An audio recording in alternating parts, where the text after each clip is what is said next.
Vi skal over og bede om nogle modetips derovre. Vi spørger bare nogle fuldstændig tilfældige.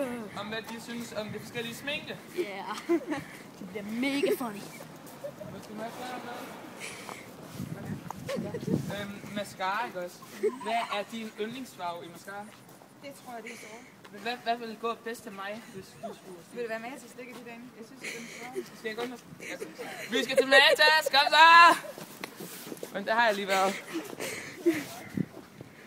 Det ved hun. Du vil godt Vi kan da sige, jeg mener kun, der er en slags farve mascara eller sådan noget. Hvem man spørger en anden? Hvem mener over på den anden side af gågaden? Ja, vi går over og spørger om vi... Hun tager telefonen. Ja, og vi skal... Ja, så find en anden. Zoom ind. Vi skal jo være lidt på afstand. Nej, vi skal jo også høre lyden. Kom over til stadion. Du løber over på bænken og sætter dig.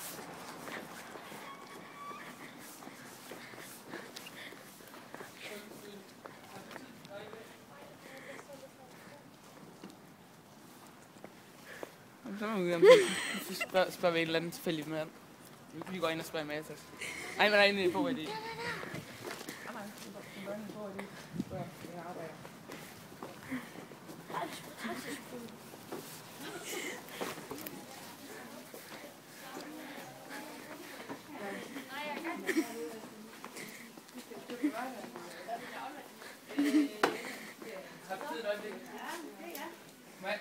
Hvis nu du skulle vælge, hvad ville du synes er den perfekte mascara til mig?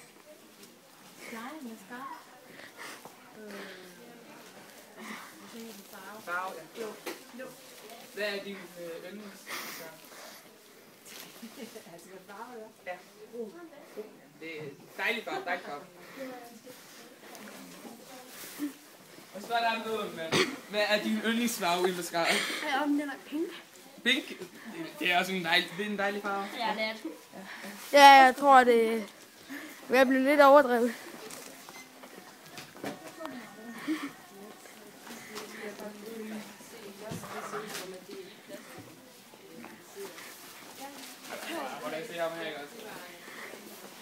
Er det din yndlingssange? Ham der, ikke også? Ja, fuglen synes ikke lige om ham, mand.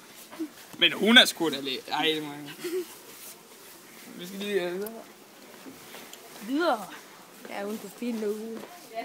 Ikke værd. Hvad er din yndlingsfarve?